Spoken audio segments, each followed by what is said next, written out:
তো দীপাকে বলে, দীপা তোমার এই কষ্ট করে এতদিন পরিশ্রম করে যে টাকাটা তুমি জমিয়েছিল, জয় সেই টাকাটা খরচ করে ফেলেছে, কিন্তু কি কাজে খরচ করে ফেলেছে সেটা জয় এখনো স্বীকার যায়নি, তাই আমাকে জানতেই হবে। অন্যদিকে দেখা যায় উর্মি তার ক্ষতস্থানে ঘরের মধ্যে যখন মলম লাগাচ্ছিল ঠিক তখনই জয় ঘরের মধ্যে ঢুকে যায় এবং উর্মিকে অ্যাভয়েড করে সেখান থেকে চলে যায়। উর্মি বলে, কি ব্যাপার, তুমি আমার সাথে কথা বললে না? তুমি আগের উর্মির সাথে আমাকে কি মেলাতে পারো না, নাকি আমাকে এখন আর অসহ্য লাগে, ভালো লাগে না? উর্মিকে সত্যিই জয় উর্মিকে এখন এড়িয়ে চলতে থাকে, উর্মির থেকে দূরে দূরে থাকে। উর্মি প্রশ্ন করে, জয় আগের মতো তুমি আমার সাথে কথা বলো না, আমার থেকে দূরে দূরে থাকো।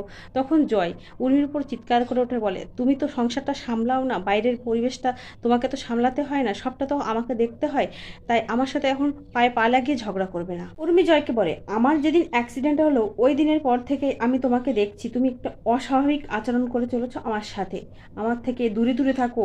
তখন জয় বলে, ঠিকই ধরেছো, আমার তোমাকে আর ভালো লাগে না, তাই তোমার থেকে আমি দূরে দূরে থাকি।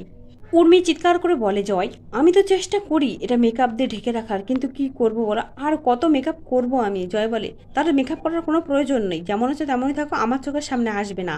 তখনই উর্মি চিৎকার করে বলে, এই সব কিছুর পিছনে হচ্ছে ওই রূপা, ওই রূপার জন্যই তো। তখনই সূর্য সেখানে এসে যায় আর বলে, সব কিছুর জন্য কি আমার রূপা মাই দায়ী? নিজেদের মধ্যে ঝামেলা নিজেরা সমাধান করতে পারো না।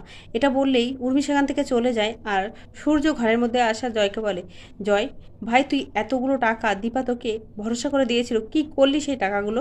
জয়কে বলে, ভাই এখনো সময় আছে, বল তুই কি করেছিস? জয় কান্না করতে করতে সূর্যর পায়ে পড়ে যায় আর সূর্যকে বলে, দাদাই তুই আমাকে বাঁচা। তখন সূর্য বলে, ভাই তুই কি এমন করেছিস, কি করেছিস যার জন্য তুই এমন করছিস? ওদিকে দেখা যায় দীপা গয়না বিক্রি করে নিজের রান্নাবান্নার কাজটা আবার পুনরায় দাঁড় করায়। সোনা বলে, মা আমি কি রূপাকে একটা ফোন করব? দীপা বলে, না, রূপাকে ফোন করার কোনো প্রয়োজন নেই, ওর বাইরের কাজটা ইম্পর্টেন্ট, ও আগে সেটা করে নিক। ওদিকে প্রবীর সেনগুপ্ত বলে যে, আমাদের বাড়ির এখানে যারা কাজ করে দেখো সবাই কত নিজের করে নেয় তোমাকে, কিন্তু দেখো আমাদের বাড়িতে এক একটা অপদার্থ। ওদিকে জয় উর্মির সন্তান দীপ, সে কিন্তু তার বড় মাকে সাহায্য করতে বাজার ঘাট করে নিয়ে যখনই সেখানে চলে আসে তখনই দেখা যায় কারেন্ট এসে যায়। ওদিকে কৃষ্ণ আর রূপা হাসপাতাল খুঁজতে খুঁজতে যখন অনেকটা রাত হয়ে যায় তখন কৃষ্ণ বলে, এত রাত্রে ড্রাইভ করাটা একদম সেফ নয়। তখন রূপা বলে, ঠিক আছে তাহলে আমরা কোথাও থেকে যাই। তখন কৃষ্ণ বলে, হ্যাঁ গাড়ির মধ্যেই থাকা যায়। তখন রূপা বলে, হ্যাঁ গাড়ির মধ্যেই থাকবো, কিন্তু আপনি গাড়ির ভিতরে থাকবেন না, আপনি বাইরে থাকবেন। তখন কৃষ্ণ বলে, কোথায় থাকবো? রূপা বলে, কেন গাছতলায়, একটা ভালো গাছ দেখে নেবেন আর গাছের নিচেই বসে পড়বেন। ওদিকে দীপা রূপার ফোনে ফোন না করে কৃষ্ণর ফোনে ফোন করে আর বলে, কৃষ্ণ তোমার সাথে রূপা আছে তাই না? তখন কৃষ্ণ মিথ্যে কথা বলতে পারে না, তখন বলে, হ্যাঁ আন্টি রূপা আমার সাথে আছে। তখন দীপা বলে, রূপার সাথে আমার খুব ইম্পর্টেন্ট কথা আছে, রূপাকে একটু ফোনটা দেবে? তখন কৃষ্ণ রূপাকে ফোন দিলে বলে, মা আমি ঠিক আছি, আমি একটা দরকারি কাজে এসেছি। দীপা তখন বলে, এখানে একটা কাজ বাঁধিয়ে রেখে তুই কেন চলে গেলি মা? তখন পাশ থেকে কিন্তু সোনা সব কথা শোনে আর মনে মনে বলে, আমি তখন তাহলে ঠিকই শুনেছি, রূপা কৃষ্ণের সাথে গেছে, কেন গেছে? ওদিকে আমরা দেখবো জয় সূর্যের সামনে সব সত্যি বলার জন্য বলে, আমি বলতে পারি দাদা ভাই, কিন্তু তুই প্রমিস কর কাউকে বলবি না, আর তুই যদি বলে দিস তাহলে আমার মরণ ছাড়া গতি নেই। সূর্য বলে, দেখ আমি এখনো বেঁচে আছি, হুইল চেয়ারে বসে থাকলেও তোর দাদাই বেঁচে আছে, তাই তোর গায়ে একটা আঁচড়ও আমি লাগতে দেবো না। সূর্যকে বলে দেয় আর বলে, ওই ছোট্ট লাবণ্য সেনগুপ্ত যে মেয়েটি আমাদের বাড়ি আছে সেই মেয়েটি আমার নিজের সন্তান। একথা শুনে সূর্য বিশ্বাস করতে পারে না যে জয় এই কাজ করতে পারে, জয় উর্মিকে ঠকিয়ে তার অন্য জায়গায় সম্পর্ক তৈরি করতে পারে, এটা সে মেনে নিতেই পারছে না।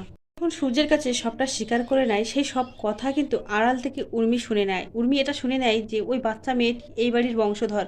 উর্মি জয়কে সন্দেহ করে বলে, আমি ঠিকই বুঝেছিলাম যে ও এই বাড়িরই মেয়ে হবে, এমন কিছু তোমাকে দেখে আমি সেটাই ভেবেছিলাম জয়, তুমি আমাকে এত বছর ধরে ঠকিয়ে গেলে, আমি নিজেকে শেষ করে দেবো।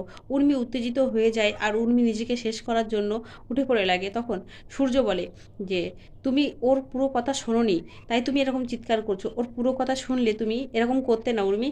তখন উর্মি চিৎকার করে সূর্যের উপরে বলে, আপনি আর কি ঢাকতে চাইছেন, সবটাই তো সবার সামনে পরিষ্কার হয়ে গেল। তখন সূর্য তার ভাইকে বাঁচাতে নিজের কাঁধে দোষ নেয় আর বলে, ওই লাবণ্যর বাবা জয় নয়, আমি নিজে। তখন ওদিকে দেখা যায় জয় সেখান থেকে চলে গেলে উর্মি সূর্যকে অপমান করতে থাকে। উর্মি বলে, দাদাই আপনি তো হুইল চেয়ারে বসে থাকেন, আপনি এরকম নোংরা কাজ করতে পারলেন? আর আমার ছেলে দীপ, ও তো তার জেঠু আর বড় মাকে দেবতা আসনে বসিয়েছিল, আসুক আজকে সবাই, বাবাও আসুক, আমি সবার সামনে কথাটা তুলবো। তখন সূর্য রেগে গিয়ে বলে, উর্মি তুমি চুপ করো আর এখান থেকে বেরিয়ে যাও। উর্মি বলে, না দাদাই আজকে সবার সামনে আমি সব সত্যিটা জানিয়ে দেবো। সূর্য জয়কে কথা দিয়েছে তাই সূর্য জয়ের কোনো কথাই উর্মির সামনে বলল না।